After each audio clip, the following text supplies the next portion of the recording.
January 13th, 2022. Time now is 11:33. Mr. Chair. Thank you. Please call the roll, Thomas.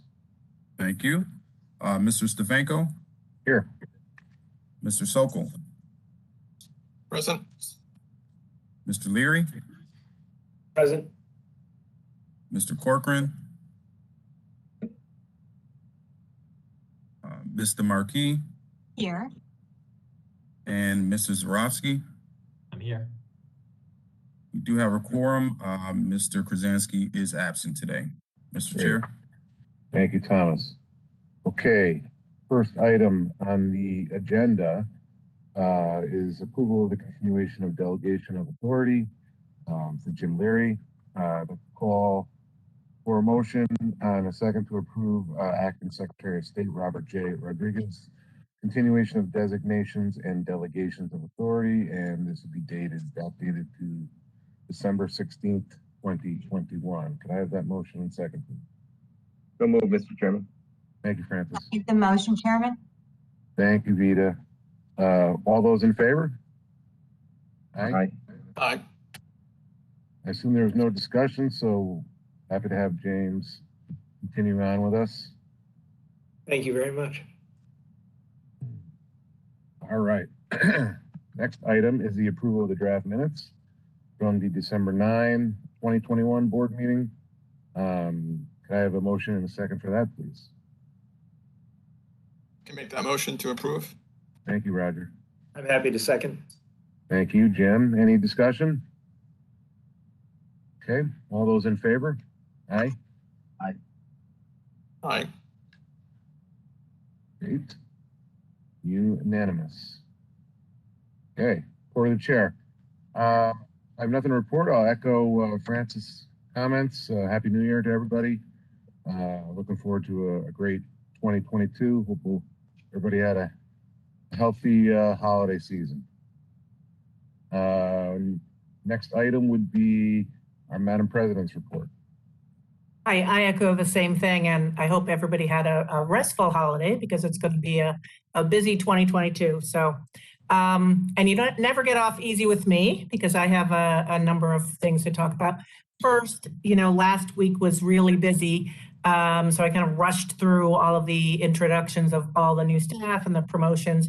So I wanted to give Mike, Hale, and Willenchick some time to introduce themselves today. Mike? Good morning, everybody, and Happy New Year. I just want to say thank you to all the board members, to Maureen. I'm happy to take on this new role. I'm excited about it. I've spent now at this point 20 years here at EFC in different roles. It is obviously at this point firmly my career commitment to help the environment. It's something I'm very excited about doing. I enjoy working with Maureen, and I'm looking forward to helping all of you fulfill EFC's important mission. So thank you, and Happy New Year to everybody. Congratulations. Okay. Thank you, Mike. Thank you. Congratulations, Mike. Hi, everyone. Happy New Year. Thank you all to the board and for welcoming me last month. Actually, it was on my first day that we had the board meeting in December. I'm thrilled to be back in the state's environmental portfolio and especially here at EFC. I think that our president has been thoughtful about structuring leadership and adding a few specialists, to the executive team to improve the organization's capabilities and performance in the best interest of the corporation. In my first month here, I had a chance to view some of the 2021 board meetings, including the June audit committee meeting where the topic of ERM was discussed, and Charlie made a comment about not just assuming things, which is easy to do in an organization that is achieving its good mission with dedicated staff who work hard. I was happy to hear also that Vita was pleased to know that EFC had been discussing enterprise risk management. And, while EFC has been meeting critical objectives and achieving the mission, we know that any organization, regardless of size, face uncertainties that cause different types of risks. And new risks can emerge and current risks may change with ever-changing times. This is mainly why successful enterprise risk management is an ongoing process. And a risk assessment process is part of a sound risk governance framework. I think that while EFC has been managing risk organically in their operations, having an ERM process in place, ensures that the corporation can prioritize risk mitigation in an efficient and effective way, considering relevant circumstances. So in my role as Chief Risk Officer, I'm sorry, I'm getting some feedback. I don't know if my voice is coming out okay, but in my role, I will work with executive and other EFC units to mitigate risk in alignment, of course, with the corporate strategies and the mission. I'm really excited to work on ERM, internal controls, and ESG related matters, and to help ensure that we meet our objectives and focus on sustainability. Of course, I'm also here for you, the board members, to help address any concerns and questions and discuss matters of interest together, of course, with our exec staff. And thanks again for welcoming me to EFC. Happy New Year. Great. Thanks, Mike and Willen, and everybody's equally important here, but I did want to stress it's really nice having an executive vice president that we haven't had in a long time, because he takes a lot of the burden off of me. So I really appreciate that. And to have the risk officer, and I just want to stress how important that I think that is, and that, we have told folks that, and as Willen has said, I think we have done a very good job at recognizing risk, but there's always more to be done. And to have, a professional that focuses on that and really knows what she's doing, I think is a really good thing. And I look forward to her getting her input as we move forward. Okay, the state comptroller's final audit report of EFC's managing of the CWSRF was issued since our last meeting on December 30th. Comptroller's office actually posted several reports on its website on Tuesday, ours being one of them. It was a really positive report. So I just want to thank everyone who worked on the report. It's not an easy task dealing with the voluminous number of requests from the audit team. But I also want to thank the entire EFC staff, because our positive report shows the high level of performance of all employees, such, so that we could get such high remarks and comments from the auditors. So they said that we're, adequately monitoring projects and scoring and doing what we need to do. They had one suggestion that we could monitor post-construction better than we do.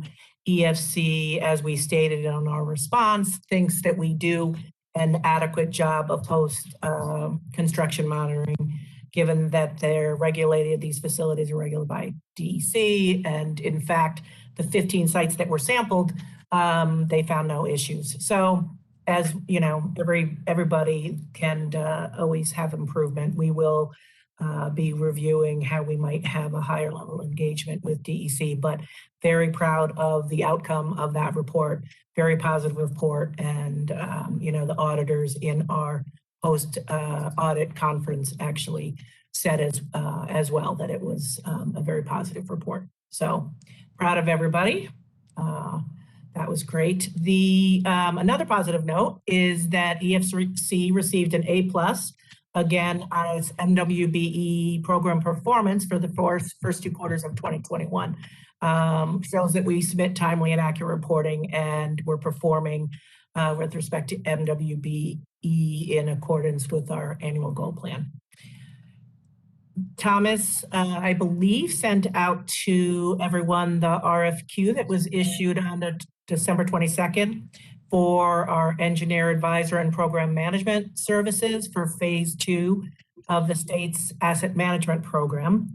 We Tim Burns presented to the board a little over a year ago, the results of our pilot asset management program, where we had 10 communities develop asset management programs with the help of DEC and an engineer that we hired. So this will be phase 2 of that program, and we will have significant more municipalities involved.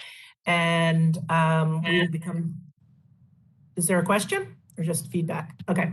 And we'll be coming to the board at a future meeting to seek your approval for the program and, the contracts with the engineering advisors that we need to move forward with this project.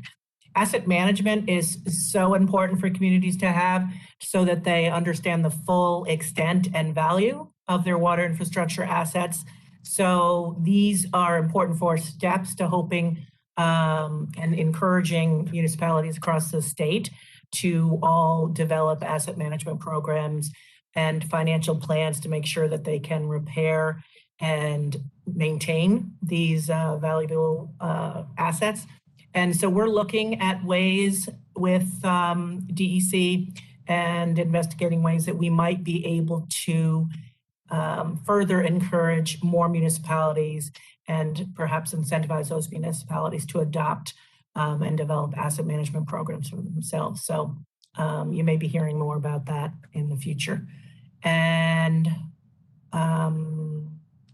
the Infrastructure Investment and Jobs Act, I'm going to turn it over to Mike to talk about kind of where we are on development of those kind of provisions of the Act and discussions with EPA.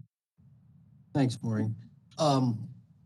Obviously, it's still early. We're working with DEC, DOH, and EPA to put a fine point on what's required under the Act and how we're going to implement it. To that end, EPA has offered bi-weekly trainings, which we've had multiple staff from all the agencies attend. The first training we attended was on December 21st, and that had to do with a robust discussion on drinking water state revolving fund, emerging contaminants, and lead service lines. January 4th, we had an EPA discussion, and this is attended by all the states and other stakeholders. Another discussion on January 4th on emerging contaminants on the clean water side, which is a brand new item. So that's been helpful. And the next training we're slated to have is January 18th to talk about disadvantaged communities. We see this as a long-term engagement. We expect to be talking to the board probably on a monthly basis about new developments under the Act. EPA's approach has been, they're looking for feedback from the states. We have, through these trainings, asked certain questions to get, more focus on certain things like the use of these funds for combating harmful algal blooms, things like that, implementation on the emerging contaminant side on the clean water program. But, the Act, as we talked about last month, there's $428 million that's going to be available for New York State in 2022. Of that, base drinking water SRF will see about $73 million. Lead service line, the program will see 115. SRF emerging contaminants on the drinking water side will see 30 million for 2022. Clean water SRF will see an additional $198 million, and emerging contaminants on the clean water side is an additional 10. These are in addition to the regular CAP grants that are going to be provided to EFC. So we've got quite a task in front of us. We see this some of the guidance under the statute isn't due to be issued by EPA or federal OMB until as late as May of 2022. So this is going to be a long engagement to get our program up and running, which we expect to do later in 2022. Other key highlights of the bill, we've covered some of this in the past, but just to remind folks, there's no state match on the lead service line or the emerging contaminants dollars that are provided. They're on the base program for 2022 and 2023. The state match has been cut in half to 10%. Subsequent years through 2026, that state match goes back up to 20%. Both EFC and DOH have been working with DOB to make sure those appropriations are made this year, and we will be going forward. The other, things contained in the act have to do with providing principal forgiveness or grants, which we've seen in the past under ERA. The emerging contaminants dollars, 100% of those dollars are to be provided as either grants or principal forgiveness. The base dollars, the threshold set forth in the statute is 49% for grants or principal forgiveness. So we'll be working over the next few months to come up with model structures to most efficiently deliver this capital to the borrowers that need it. Thanks, Mike. This robust federal investment aligns, really well with the governor's commitment to water infrastructure and, clean water assets in New York. And, we've had so much investment in the state water grants. So we're looking at ways that we can leverage this huge influx of federal dollars and the fact that we need to put much of those dollars to work as grants or principal forgiveness, and how we can leverage that with the existing state grants as well as CWSRF funding to get the money out the door and put to its best use. And certainly the staff here at EFC is well prepared to do that, given its experience using the money under ERA, the American Recovery and Reinvestment Act, and then the Sandry Recovery Funds, which funded the Storm Mitigation Loan Program that will be closing out this year. So we're well prepared to handle these dollars and figure out the best way to make them work. So it's really exciting here. And like I said, it's going to be a very busy year. And finally, we have Brian Hahn here. It's been a couple of years since you've seen a report on what we've achieved through the Green Innovation Grant Program and the Engineering Planning Grants Program. So Brian Hahn will be doing a quick presentation and letting you know where we are on those two programs. Brian, see you. Good morning. Mayor, can you bring up the presentation, please? All right, as Maureen was stating, it's been a couple of years since we've provided an update or some highlights from the Green Innovation Grant Program or the Engineering Planning Grant. So Mike and Maureen decided to provide an update and highlight just to give the board an idea of what we're doing and where this money's going to and how we're spending our grant money. So next slide, please. We'll get into the Gigp program first. In 2020, due to COVID, there was no regional economic development councils round of funding, which we provide the Gigp and Epg programs through. So we had already authorized the amounts, and Maureen, at the time as acting president, decided that we wanted to get a 2020 round out there. And also, she wanted to expand the Gigp program a bit.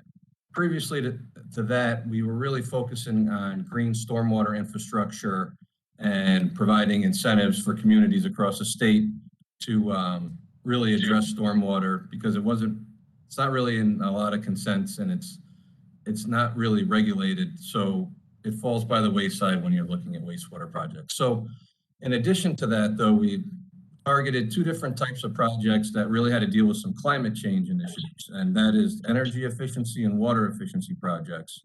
And they were included in the 2020 round and the 2020 round, which is the 2020 round was awarded in May of 2021, while the 2021 round was awarded in December of 2021, so just last month.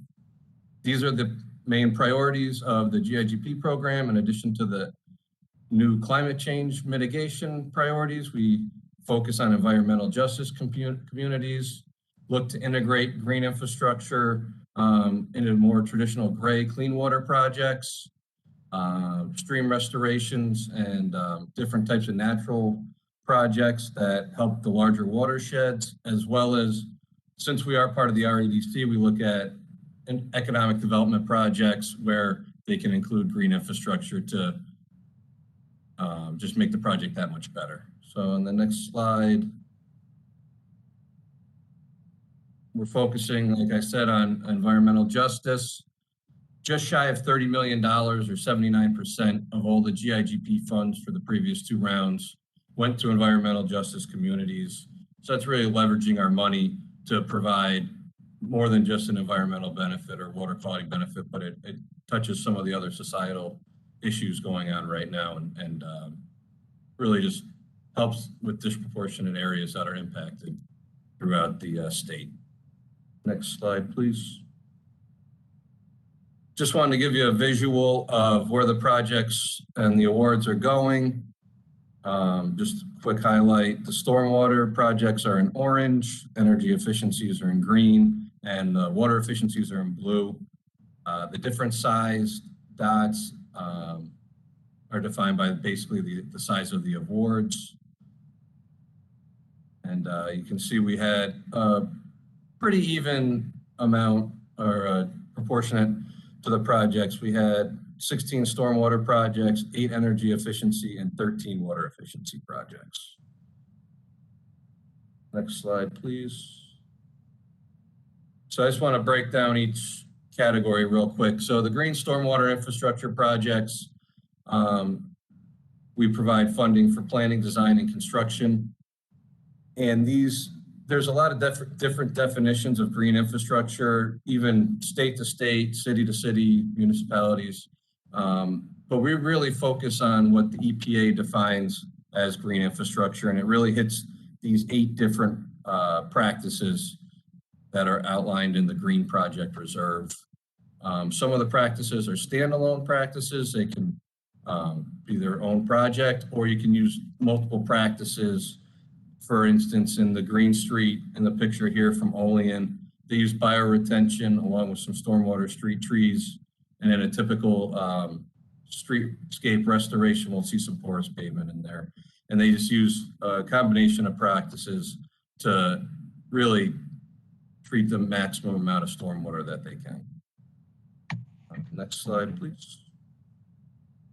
The energy efficiencies, which were newer to the 2020 and 2021 rounds,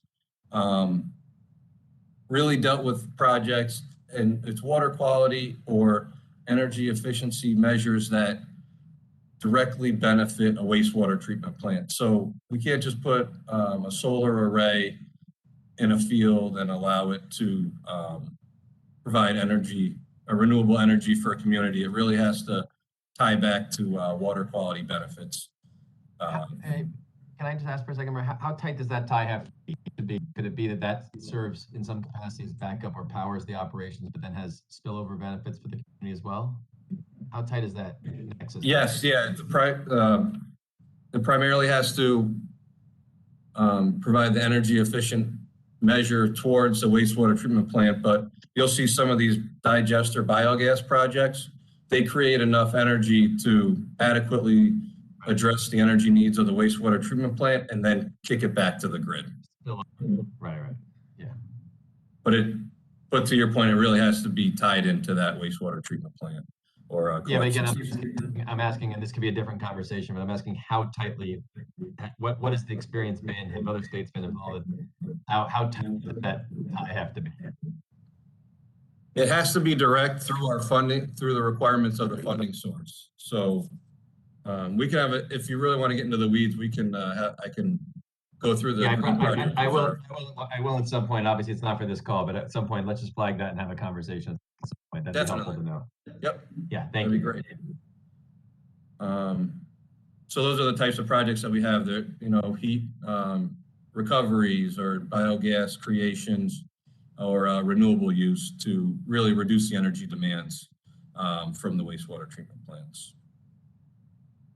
And then the next slide talks about water efficiency. And what we're really talking about here are water meters and the installation of water meters. We really have two categories. There's upgrades for the replacement projects and just the installation of water meters in unmetered areas. This is new for the round 2020 and 2021 again. And what we did was, just to give you a feel of where the money goes, we pulled all the anticipated amounts of water meters that the approved projects had identified in their application to give you an idea. So we're looking at 8.8 million to be funding just over 30,000 water meters in these two rounds. Next slide, please. And then I just wanted to identify a success story from a previous round of funding that we had funded a few years ago, but up in Lake Placid, this past September, the governor and commissioner popped in to pay a visit to the village to check on our Main Street reconstruction project.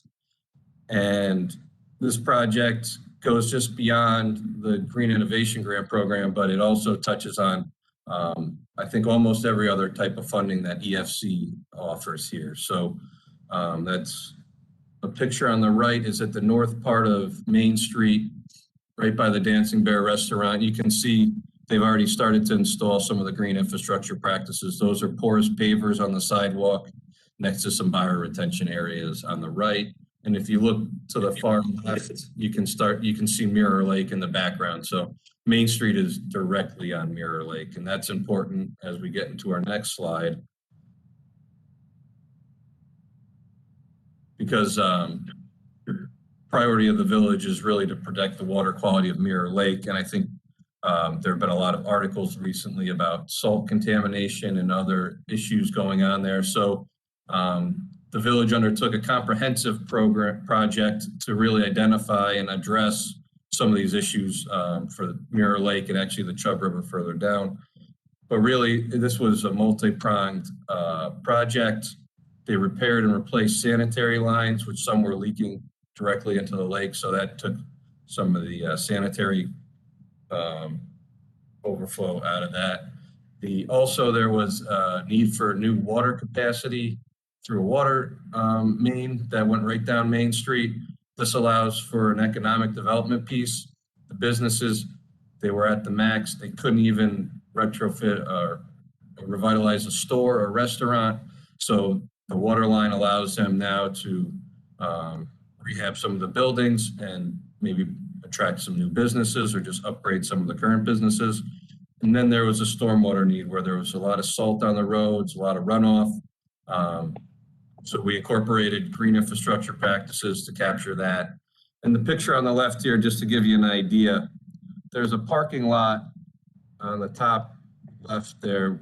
It's actually the parking lot the governor and commissioner were standing in.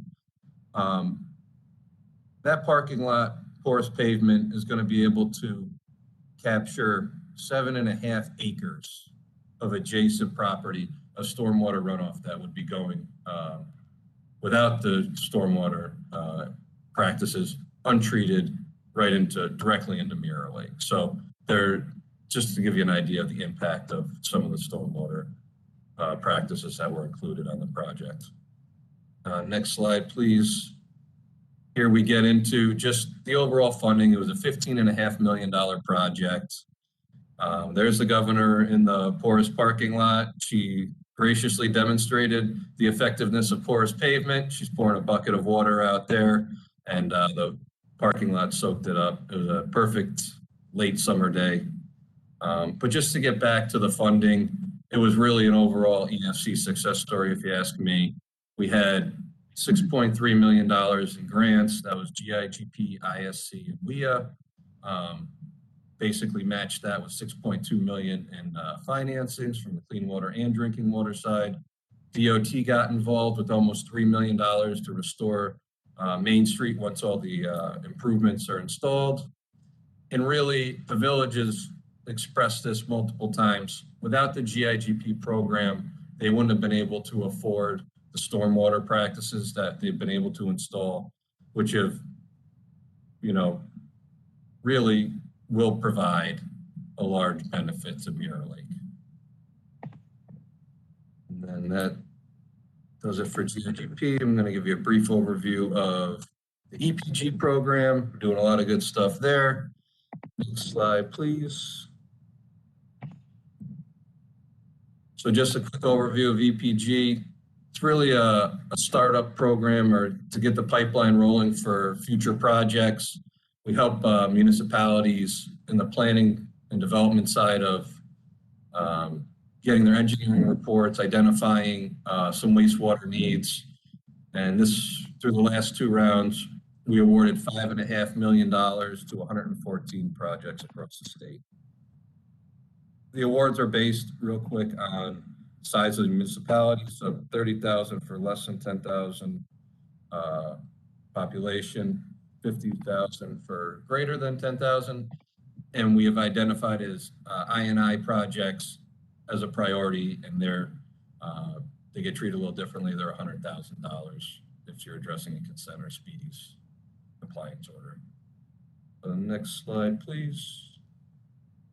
Just wanted to give a few examples of the types of projects these reports create down the line. We have the wastewater treatment improvements. We're talking about upgrades to the plant or some disinfection, collection system improvements. We're looking at the I&I type of projects or pump station upgrades. When we're talking collection systems, we're really looking at sewer extensions, the elimination of failing septic systems, and then, of course, the CSO and SSO eliminations. We can separate some of the combined sewers. That always works, as well as regional consolidation if we can eliminate some of the use in general.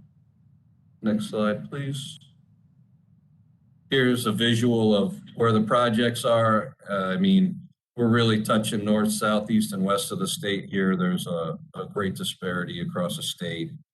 2020 awardees are highlighted in the light blue, where the 2021s were in the dark blue. And this was $5.5 million again for 114 projects. So a lot of communities are affected by this program. Next slide, please. And I keep saying we're helping for the planning and creation of these engineering reports. Here's just a real quick rundown of what they must include, what we're really looking for. And we've really looked to kind of push the edge a little bit, have them identify any alternatives and analyze anything that may be more energy efficient or maybe green infrastructure alternatives. We also want them to think about the cost of the project and the schedule. When are we going to roll this thing out? We want we want to create some shovel-ready projects here and get them right into the financings and really jumpstart the process here. And of course, environmental justice, big priority of EFC. We have them identify any aspects where they can create a benefit there, as well as just include maps, overall service area, just really showing and evaluating the full project. Next slide, please. And then here's really the success story for the EPG. Overall, we're looking at close to 7 out of 10 of these awardees end up going forward with the financing and getting listed on our IUP. And it really creates into significant dollars, $746 million. So programs, in my eyes, has been a success. We're really jump-starting the process. And as Mike and Maureen were just talking about, the new federal infrastructure money, this is a way to just really, kickstart that and get our communities working towards implementing these projects. Next slide. And that really concludes the overview. If you have any questions, I'd be happy to answer. Pretty good. Well, Brian, Thanks. anybody Brian. have questions or comments for Brian? That was a great overview. Thank you very much. Really informative summary. Thank you. And if you think of any other comments, you can reach out to us after the meeting. Of course. And that is enough for me today. And we'll talk about both GIGP and EPG again and IDs number 1 and 2. Great. All right. We had no committees meet this month. The Finance Committee will restart up next month at, I think, 11 o'clock. No unfinished business unless anyone has anything they want to raise. We will move into the resolutions. Thomas, resolution number 1, please. All right, resolution number 1, a resolution of the New York State Environmental Facilities Corporation authorizing the president of the corporation to take necessary actions with respect to the administration of the Green Innovation Grant Program. Okay, can I have a motion and a second, please? Chairman, I'll make a motion for ID number 1. Thanks, Vita. I'll second. Thank you very much. Brian, again. Just to reiterate the success of the program and the need for the program, we awarded this most recent round just over $20 million, and we had received just shy of $90 million in eligible project costs through the application. So even with the awards, there's still a need for the program. It's a popular program, and I think it's with the new additions, with the energy and efficiency measures, just gain some strength and hitting some more communities. So I think it's benefiting the state and would be, and Maureen's doing a great job running it. So authorize her again, please. Great. Thanks, Brian. Questions? Okay. All those in favor? Aye. Aye. That's unanimous. Resolution number 2. Resolution number 2, a resolution of the New York State Environmental Facilities Corporation authorizing the president of the corporation to take necessary actions with respect to the administration of the Engineering Planning Grant Program. Okay, can I have a motion and a second, please? I can make the motion. Thank you, Roger. I'll I can second. take the second. All right, Jen and Vita, I think. Okay, Bill with the presentation. All right, good afternoon. Asking the board to authorize another round of engineering planning grants. This program, as Brian was talking about a few minutes ago, has been funded since 2012. Been a full 10 years now of planning grant fundings, and a lot of projects have started through this program and are now underway or completed with Clean Water State Revolving Fund projects. We had $3 million in the current year's intended use plan for this program, and we'll hopefully do something similar next year. So again, asking for another round of EPG funding. Thank you. Thank you, Bill. Any questions? Great. All those in favor? Aye. Aye. Okay, unanimous. Resolution number 3. ID number 3, a resolution of the New York State Environmental Facilities Corporation selecting financial advisors to the corporation and authorizing the president of the corporation or designee to negotiate and enter into contracts for financial advisory services. Okay, can I have a motion and a second, please? So moved. Thank you, Francis. I can second. All right, thank you, Roger. Maureen McGrath and Brian McClintock with the presentation. Great. Brian, you want to go ahead? Thank you. Yep. So on November 18th, the EFC issued an RFP looking for financial advisors, and the scope of services for this RFP includes, it's basically transactional based.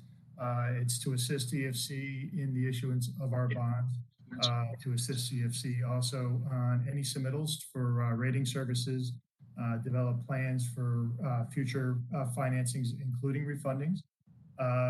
Also, as an assist to any investment related issuances for escrows, reserve investments and such. Also to provide training to new EFC employees. And on December 16th, those responses were returned to EFC. We received 2 responses, and the evaluation committee confirmed that both responses qualify, and they are Hilltop Securities and PFM financial advisors, and they are both selected to be on the list of qualified advisors.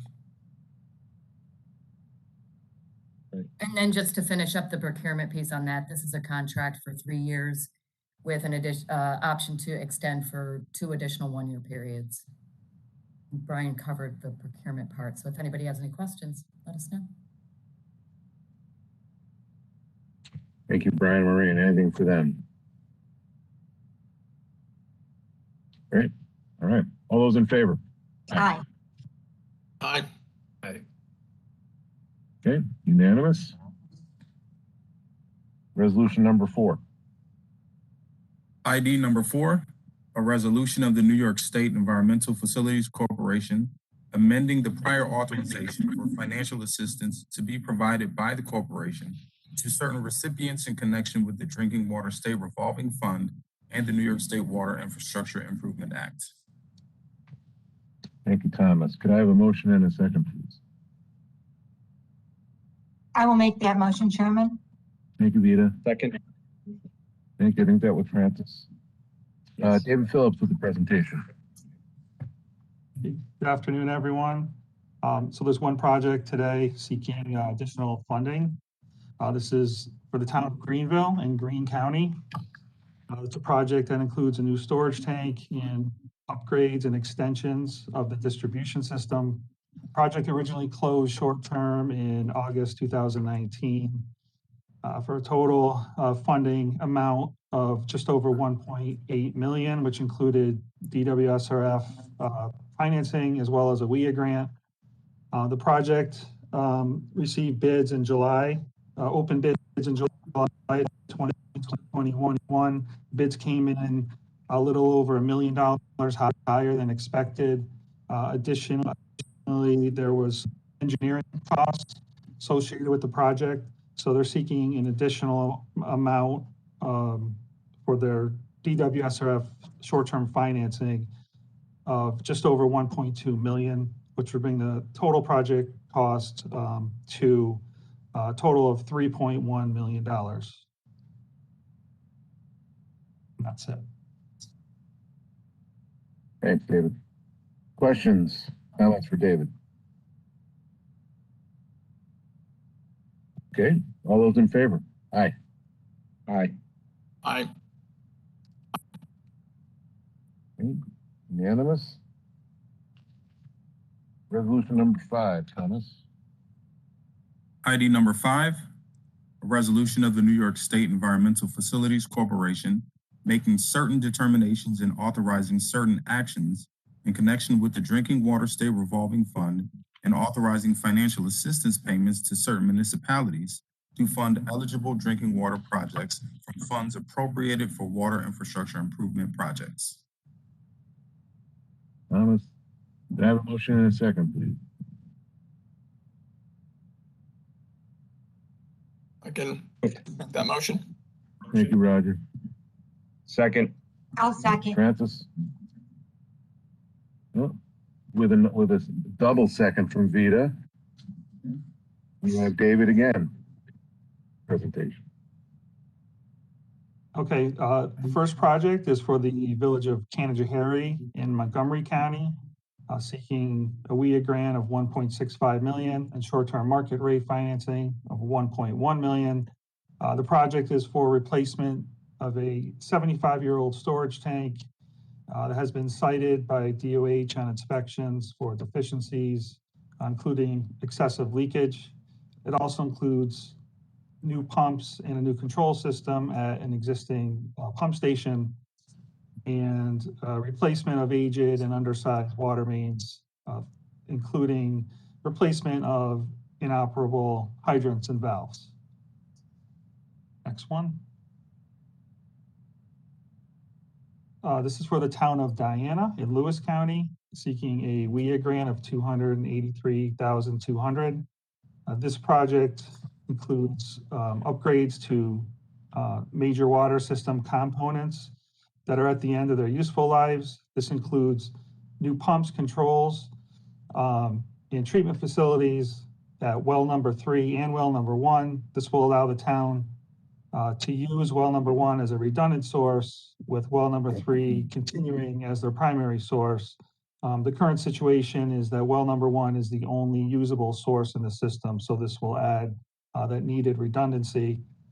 It also includes a new storage tank to replace an existing deficient tank that currently does not provide adequate pressure or fire flow. And it includes replacement of many aged and undersized water mains.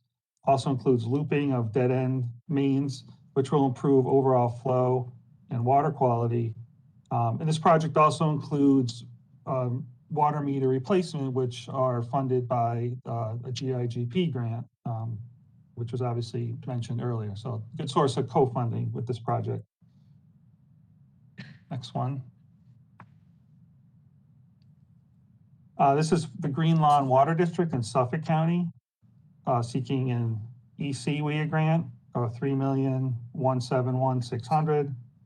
This is for a new AOP treatment facility, which will remove 1,4-dioxane from the existing well number 12. Next one. The village of Mayfield is in Fulton County, seeking a WIA grant of $407,700 in short-term market rate financing of $1,417,300. This project is for a new 200,000-gallon elevated storage tank, which will replace their existing tank. The existing tank has been cited multiple times by the Department of Health for excessive corrosion and is vulnerable to contamination and potential structural failure. Next one. The village of Mineola in Nassau County, seeking a WIA grant of $4.98 million. This is an EC project. It's a new AOP system and a new GAC system, which will remove 1,4-dioxane as well as PFOA from their existing well number 4. This one. This is for the city of Plattsburgh in Clinton County, seeking a WIA grant of $3 million and a short-term interest-free financing of just over $2.8 million. This is for their phase 1 water system improvements, which includes a new groundwater source to replace a deficient surface source. Currently, they have a surface source that they use that is has a failing dam, so they need to replace that source. So they're going to develop new groundwater sources to do that. And that includes a new raw water transmission main and electrical service, and a new generator for their existing treatment plant, which is being mandated by the county health department. And the project also includes replacement of several thousand linear feet of asbestos cement pipe. And the next one. This is the city of Waterville in Albany County with a WIA grant of $3 million and a short-term market rate financing of just over $4 million. This project's for comprehensive upgrades to their a 100-year-old water treatment plant. The work includes improvements to the structural and building envelope, as well as upgrades to the sedimentation basin and mixers, their flock tanks, their control system, their filters and valves. And as a result of this project, the entire treatment plant will become fully automated. That's it for this ID. Any questions?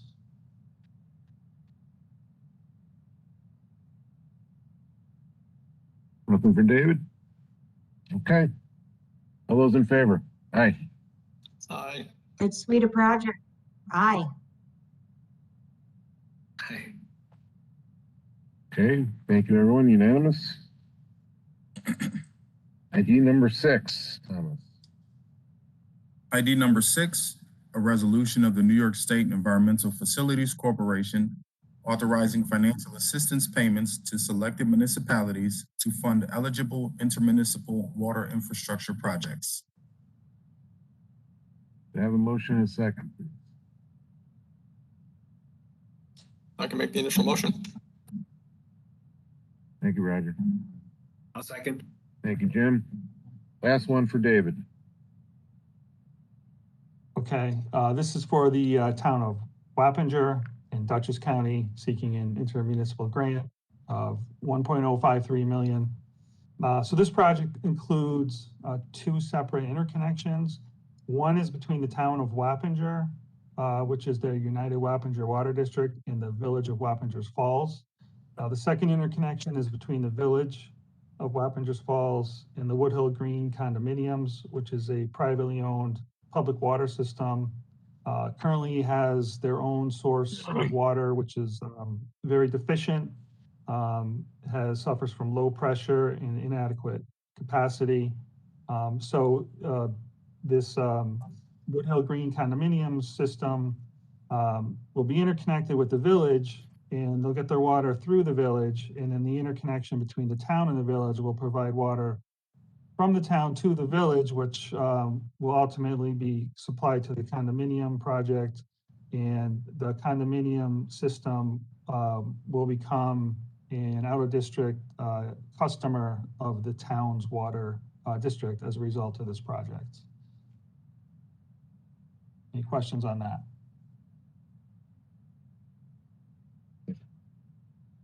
Great. Thanks, David.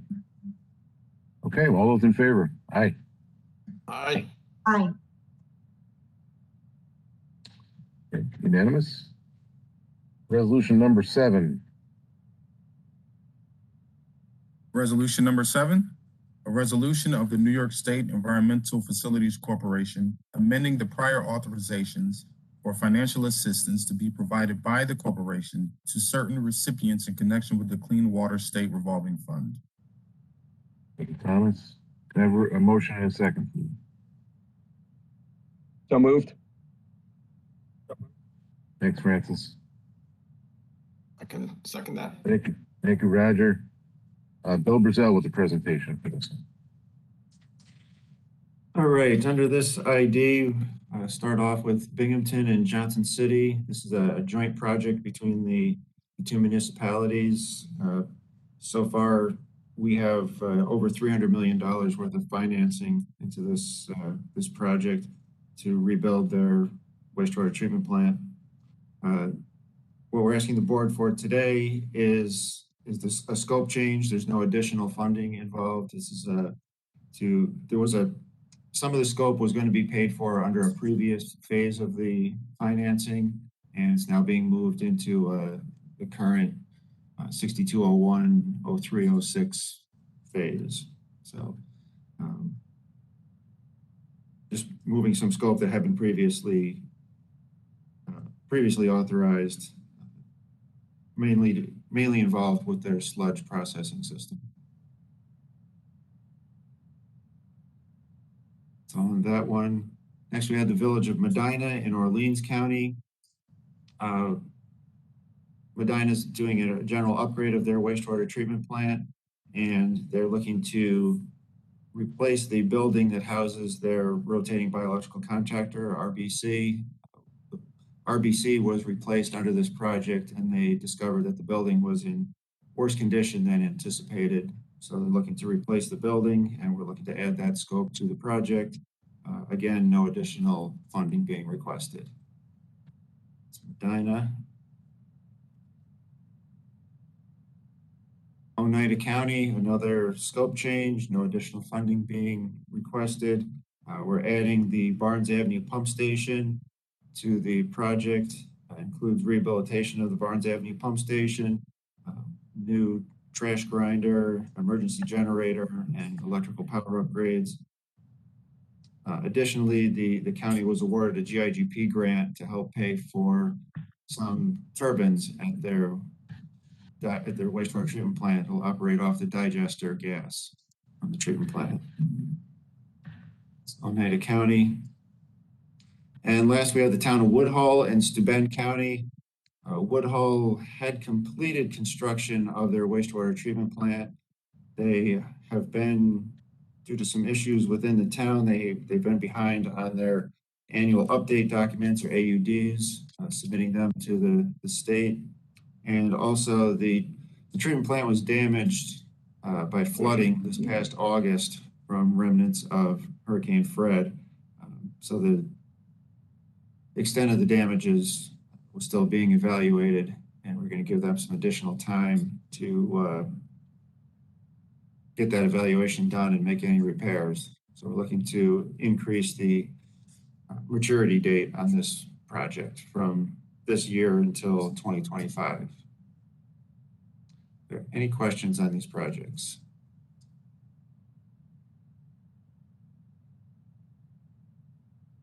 Thanks, Bill.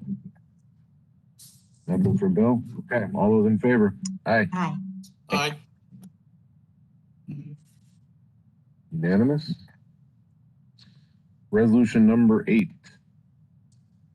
ID number 8, a resolution of the New York State Environmental Facilities Corporation making certain determinations and authorizing certain actions in connection with the Clean Water State Revolving Fund and authorizing financial assistance payments to certain municipalities to fund eligible clean water projects from funds appropriated for water infrastructure improvement projects. Can I have a motion in a second, please? Chairman, I'll make a motion for ID number 8. Thanks, I'll Rita. second. Thank you. Bill again. All right, we'll start off with 2 projects in Rockland County, the Rockland County Sewer District. These 2 projects are both WIA grant-only projects taking place at the Rockland County's main treatment plant. First project, with total costs of about $19.5 million, will be funded with a $2,875,000 WIA grant, and the rest coming from the County Sewer District. This project is for the replacement of 6 250 horsepower pumps. The replacement will include variable frequency drives on the pumps to improve energy efficiency. The project also includes new piping and valves within the treatment plant and improvements to the ventilation system, controls, and general building improvements. And construction is supposed to start later this month. All right, the next project is also Rockland County. This is a $18,496,000 project. Will be funded with $3,375,000 WIA grant, and the remainder from the Rockland County Sewer District. This is a odor control and HVAC improvement project. I'll note it's a design build contract, something that we don't see very often. So this project includes upgrading of 11 existing odor control systems within the treatment plant and the addition of 2 new odor control systems. Also improvements to the HVAC system in the storage building. Completion of this project will improve odor levels outside the wastewater treatment plant for people near the treatment plant. Construction on this project started last September and is expected to be completed in September of 2023. Rockland County. Next, we have the town of Rotterdam in Schenectady County. This is another WIA grant-only project. The town of Rotterdam is extending a sewer district. This is extension number 2 to the Hamburg Street Sewer District number 7. The sewer district extension includes 2,700 linear feet of 8-inch gravity sewer and approximately 600 linear feet of 1.5-inch low-pressure sewer. This project will also take in flow from the Whispering Pines Sewer District. We're not funding that sewer district extension, but the flow will go through this project. The flow from these 2 extensions will go through approximately 900 linear feet of 6-inch force main before it will connect into the Hamburg Street sewer main. From there, the wastewater will flow through Rotterdam and Schenectady to Schenectady's wastewater treatment plant. This is a $3.1 million project. Will be funded with a $533,000 WIA grant, also a developer contribution and municipal contribution for the remainder of the project. And construction should be starting next month with completion in 2023. Rotterdam. The village of Rushville in Ontario County, they've completed their project this past summer, now converting to a long-term interest-free hardship financing. The long-term interest-free financing is just under $1.7 million. This project included a variety of upgrades at the village's wastewater treatment plant, including a new final clarifier, a new sludge storage tank, replacement of the aeration pumps, increased the size of their sand filter, and installed a new UV disinfection system and a new emergency generator. The project also included replacement of approximately 3,000 linear feet of collection sewers within the collection system. And like I said, this project was completed last August.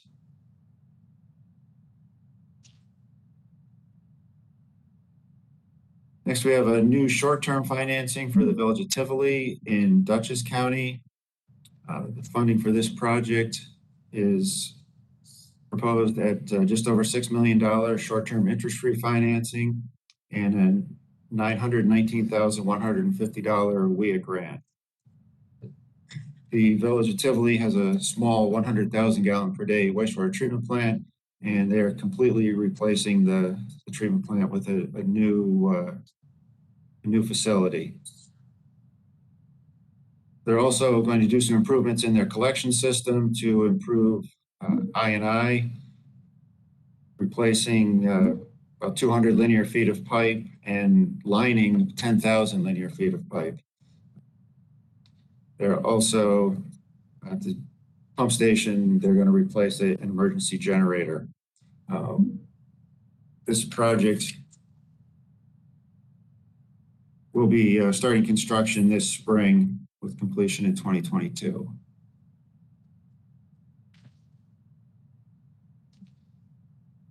Next, we have the village of Vorageville in Albany County, another WIA grant-only project. The village of Vorageville owns a small wastewater treatment plant. They are adding they're adding additional 60 properties to the system. And they're also going to pick up 18 private residences that are on an existing system within the village, an existing treatment system within the village. So they'll have sewered more of the village, the downtown area of the village when this project is complete.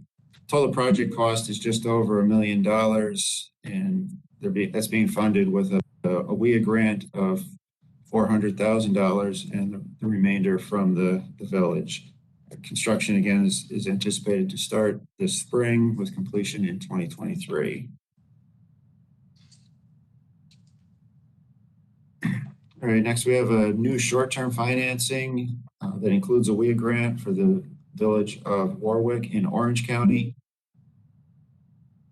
Total project cost of $12.25 million is being funded with $3,062,500 WIA grant and just over $9 million in short-term interest-free and market rate financing. This project will replace the existing trickling filter at their wastewater treatment plant with an SBR, sequencing batch reactor. Will include a new grid chamber, conversion of the secondary clarifiers to EQ tanks, new tertiary filters, and replacement of their chlorine disinfection with UV disinfection. Portion of this project is already started. The remainder will start this April with completion later in 2022. Next, we have a new short-term financing for the Village of Webster in Monroe County. This project has a total cost of $10.9 million, and they are getting a $1.4 million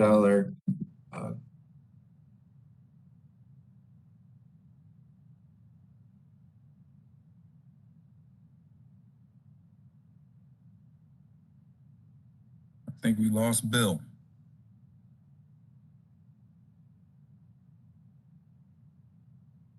See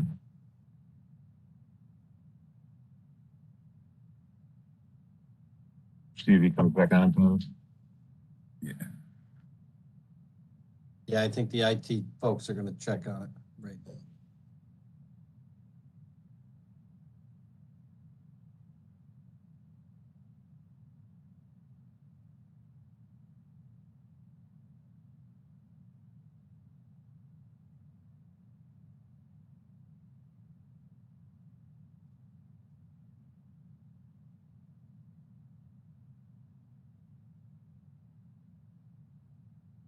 Thanks, Brian.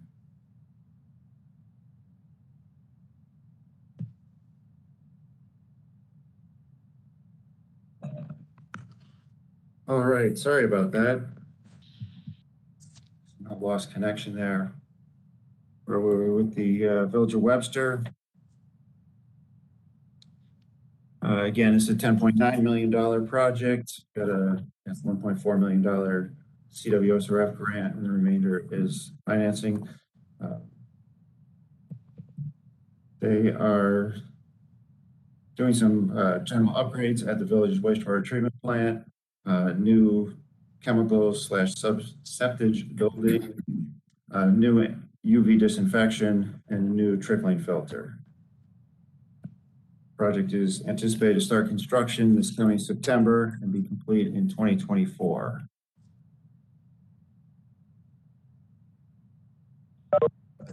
And then lastly, we have the town of York in Livingston County. This is a WIA grant only project.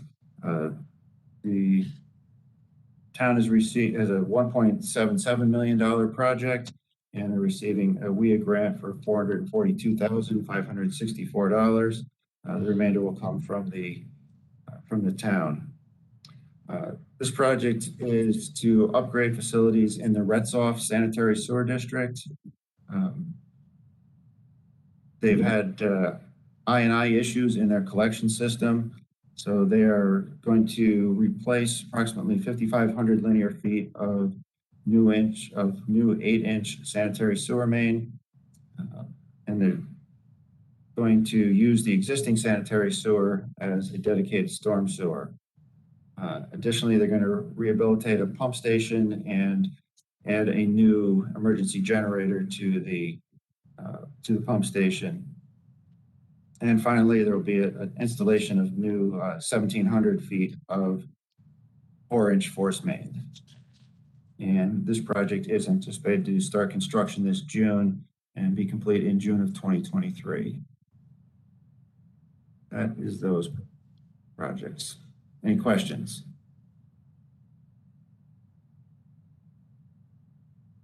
Great. Thank you very much, Bill.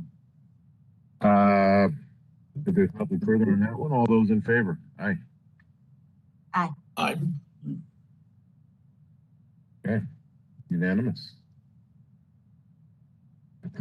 As Maureen mentioned earlier, we have an added resolution number 9 to the agenda today.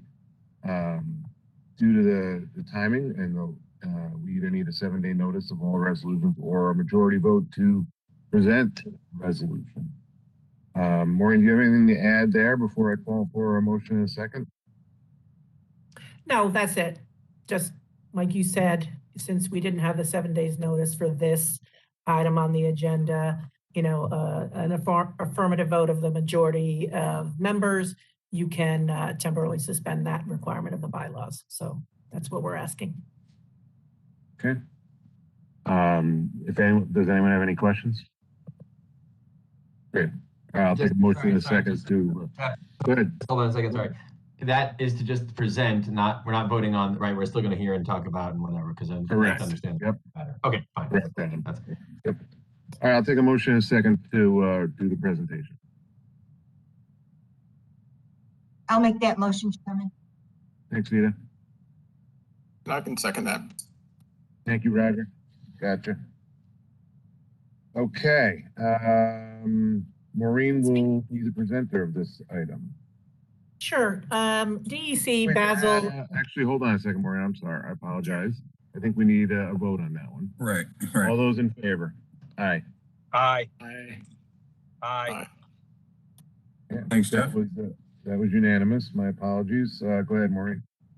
Okay. So I've been speaking with Basil lately and folks at DEC and DOH too. When we've come across a number of communities that, they're excited about the federal dollars coming in, and we've seen, some of these financially stressed communities just don't have the capacity really to maybe apply for EPG or for grants or, to fully identify even the assets that they have. So we thought, what is a way that we can help these financially stressed communities, maybe with a little boost of not really necessary just funding, but providing them with engineering services or legal services or project management, the help that they need that maybe doesn't fit into our normal kind of funding programs, to just give them the capacity that they need to be prepared to perhaps apply for grants that are going to be coming available or some of the funding that's available. So we wanted to get the board's approval to use up to $5 million of our administrative fee income to have that available to help some of these identified, when identified, specific financially stressed communities with some resources to help them with those capacity limits and issues that they have currently. So that's what we're seeking, the approval to do that. And when we do provide those assets, in the future, we can report on maybe some of the successes on what this money's been used for specifically. Thanks, Maureen. Questions, discussion? Maureen, can I just ask maybe just a clarifying question? So is the concept here that ESC would contract with an engineering firm or firms that then these communities, once approved, could go to and work with to help? Or what would the mechanism be? Yeah. It would be, I think, more on, we'd have to look at what the individual requirements are for that community. So if it's a smaller community that maybe needs help, we could contract with an entity that then, yes, would help them, an engineering firm or maybe another community if there was an agreement. So I think we want it to be as flexible as possible so that we can provide the resources and the help that's most needed for those communities. Because sometimes just saying we have EPG grants so you can have help with your engineering report isn't enough. We really need to get them up front. We need to give them some, managerial assistance maybe, or different kind of support that we historically haven't done. And especially with this big influx of federal dollars, we really want to make sure some of these communities are in the best position to be able to make the best use of those funds. Vita? Understood. 5 million, is there over a certain time? Do you have a number of communities that, already are up because you see it? Maybe they're doing the engineering planning grant, but really can't put things together further. How are you going to use your decision-making process? Well, we haven't identified specific communities yet. It's just we're seeing kind of more of that and know some communities that have issues or may have called in, and then we didn't see a grant application in the last round, or we're seeing incomplete grants, or we just know there's communities out there that just have concerns. So I would say that, this $5 million, if we didn't spend it in this year, this IUP year, we would come back and we would report by then what we use the money on, and we would ask if for some reason we needed to continue to use that money because it wasn't all expended. We would come back to you again for next year. I'll only come back via this question maybe another way. Okay. 5 million. I'm sorry, I didn't catch that. How did you come up with 5 million? Is there some modeling, some projections, some sense of how many communities and each community is going to be? That's I think that's what Vita's kind of getting at too. Yeah, no, I mean, 5 million is, so at first we're like 3 million and then it was like 5. So 5 million I think is a high number, but just wanted to make sure if we kind of did that we had the resources we needed to make it be able to have an impact. And again, we don't have any specific things in mind yet, just we've seen a lot of issues and we're concerned that there's just folks out there that just need that extra boost. Yeah, no, it's a noble idea, and I'm certainly glad you guys are raising and thinking about it. I guess the question is, and not just on the 5 million side, but also have you thought through how you're going to prioritize, how you're going to determine who qualifies, at what level? What are my concern in hearing this is not the nature of the idea. It's the sort of is how baked and thought through is this, and how much of a plan and projections you guys have, and then also as if you're thinking about other priorities, and certainly I always bring this up, which is climate and EE, like we were talking earlier with Brian. Like, how are those things going to plan for this 5 million is the question I think is what certainly I'm a little struggling with here. We haven't. I have to say this is a new idea, which is why we got it on at the last minute. We added this addendum.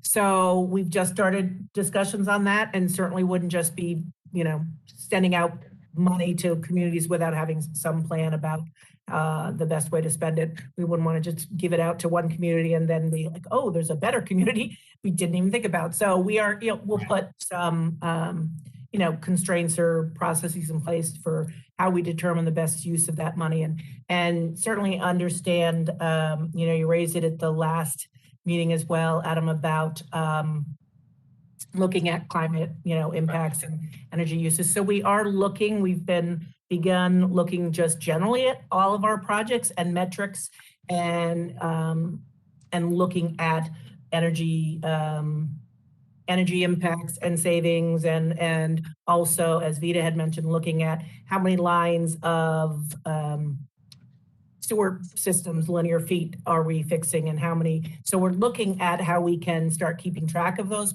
matrices, including, which is a little off the question too, our telecommuting policy and how much we're saving emissions by folks not reporting to work every day. So we are taking a look at that, and that is part of, and not specifically have we looked at that with respect to this $5 million, but we are beginning to look more with a more focused look at everything that we do and how it impacts that. Okay, those may have additional questions, so I'll let them jump in. I mean, I think though, just to say out loud, I mean, I do think this is something about to help them. I think my concern right now, and frankly, I think my reservation, good to see or have a little more thought around how this is going to play out, because I could see lots of and issues coming up. So I would say, and defer to others, I mean, certainly supportive of the idea and the effort here. I think it would need to be a little bit about it yesterday. I'd certainly like to understand better your plans and metrics and approach for this before I'm sort of comfortable authorizing it, which isn't to say from our, that it's not a great idea that shouldn't happen, but I'll just let others jump in. But that's the concern on my end. So that's what I was wondering, what your criteria was, because is it Is it communities that, you know, started a grant, but like really just couldn't pull together their information because they didn't have the internal resources? So, you know, you could help them with that. Seems like engineering could fall under the engineering, you know, the preliminary grant, like how, you know, watching that overlap, right? But I imagine that administrative piece, especially now, they just can't pull things together. They don't know how to compile their information, but they're already in the queue with a really Right. project. That is what my mind went to, but that's why I'm asking. Like, I'm imagining they're already queuing up, but they don't have the resources to pull their info over the line. Yeah, there's a number of folks that are in the queue, and that, you know, we always encourage people to reach out to us so that we can help them with their application and make a competitive application. But we can, you know, we still see that we've had conversations with folks, and then we get an application and it's like, ooh, you know, you still didn't have a complete application, or we didn't actually see an application for EPG, or, you know, we can only fund so many. And, you know, or WIA grants, we can't get all of the, you know, there's always too much, but there's some that are, that we've seen, and they're in the queue, that we think that they just need even more help than we can do. You know, we're not visiting folks and sitting down with them these days with COVID. And so we're in phone calls and stuff, but that we've just, again, seen, and that we have a specific list in mind, but that we have communities that we are aware of that really could benefit from more than just us, you know, but just us helping them trying to do an application, but more.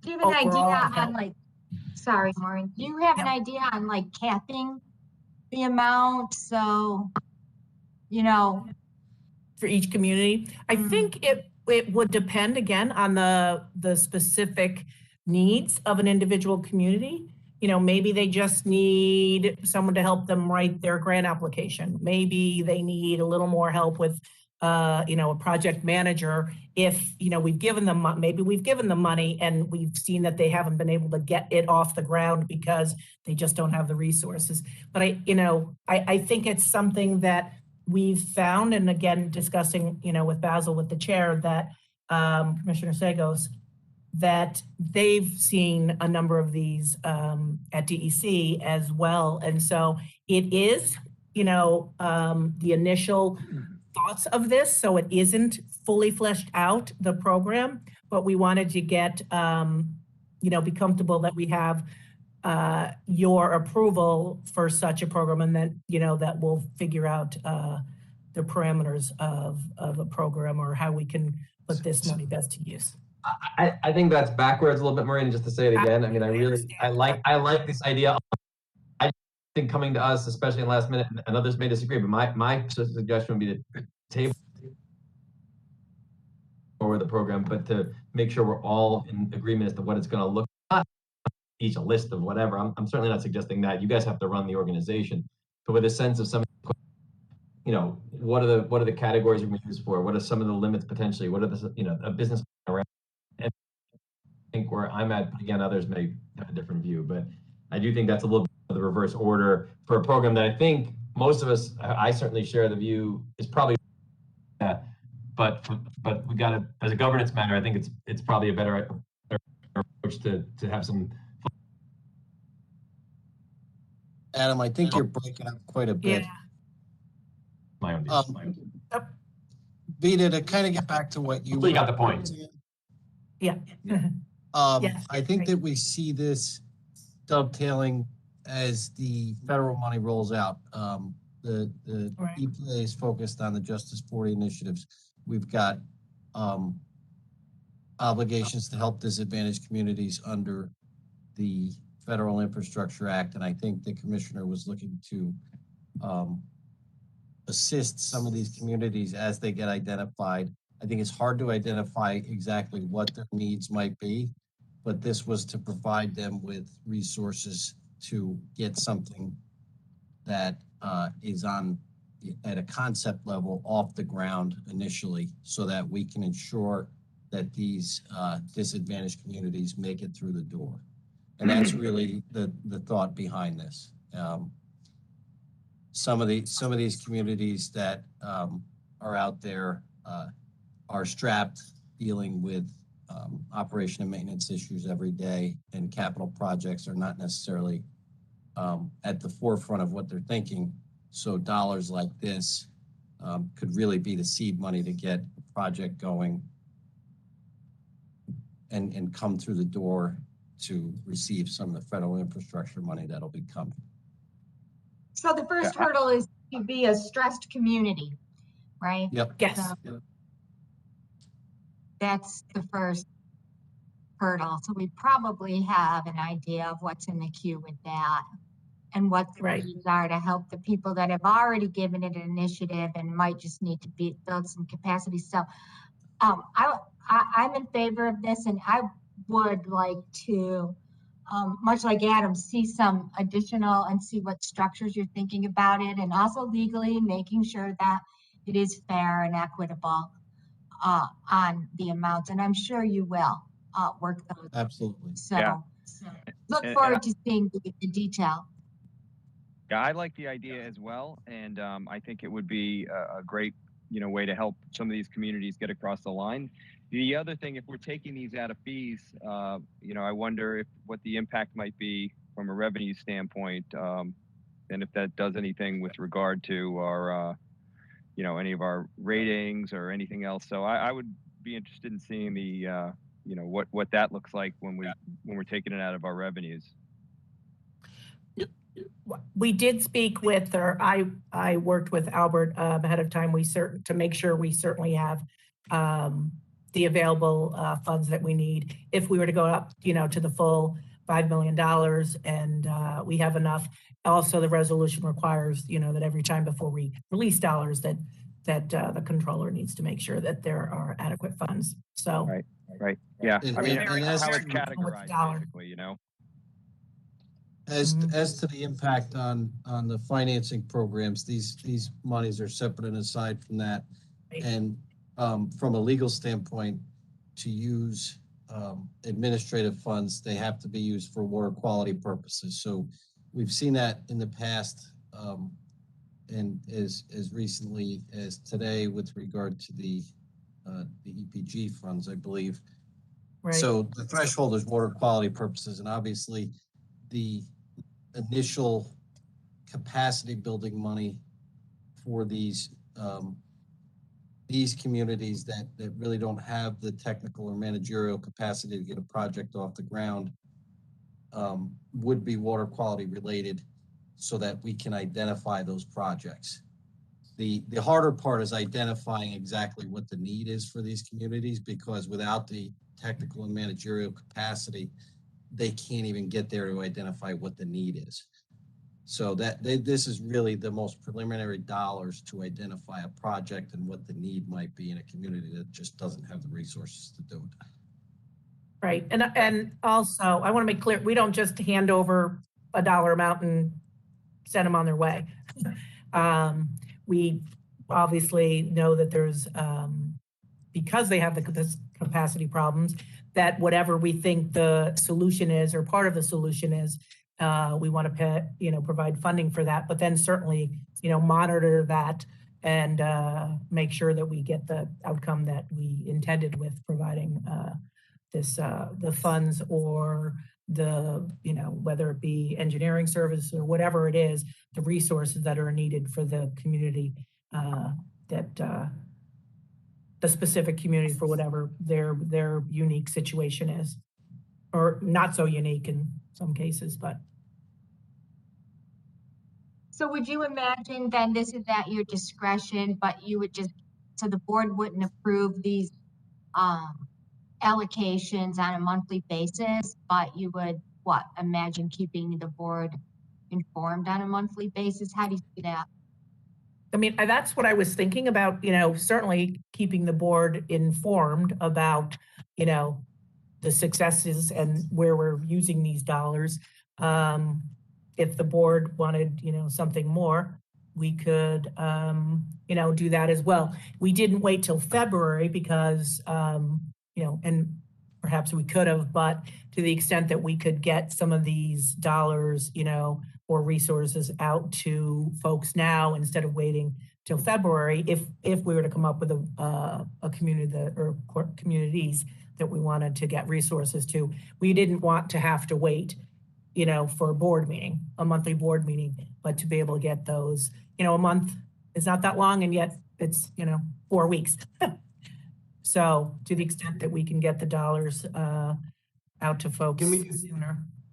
Yeah, with that in mind, Varun, can we do this, which is, can we put on the agenda for next month's meeting, assuming is going forward, that you guys come back to us with some more clarity around how you intend to deploy dollars, what kind of metrics you're going to use? I mean, Mike makes the point, and I think we all agree. I don't think anyone's doubting the importance of this or the value of this. And maybe I got cut up before. Concern is a governance matter. The board are being asked to authorize essentially a blank check here, and it might be a blank check that we have good confidence and faith in you guys on about using, but that's not our job, right? Our job is to make sure that dollars are being used responsibly according to a plan that advances the goals. And I have confidence and faith you will. That's not the issue. Governance, I think we should have some sense here as a board that there's in a plan that we can debate. So mindful of the point you make around short-term needs and all the rest of it, but given the circumstances, my suggestion would be maybe we go forward, but with the agreement among us all that at next month's meeting, you guys will come forward with a little more of a flesh on the bones in terms of what the business plan looks like here. But others may, my proposal. Okay. Yeah, or if you feel the need in the interim before the next board meeting, if you want to call a special board meeting, if it's some time issues or need, happy to do that as well. So to Adam's point, I think frame it up, let us know what you need, and happy to do it prior to the next board meeting if the need is there.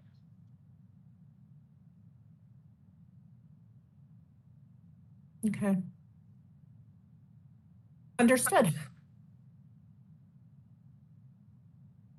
And I'd like to get I don't have anybody that I want to give money out to tomorrow. But I would like to get, as Adam suggested, approval today, and then we can, we don't even have to necessarily wait till next board meeting. We can get you out some information and have a discussion at the next board meeting about our plan.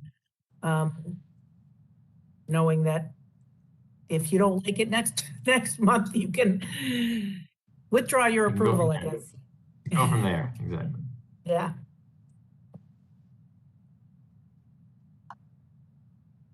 Okay. So do we want to, we're comfortable with bringing this to a vote then?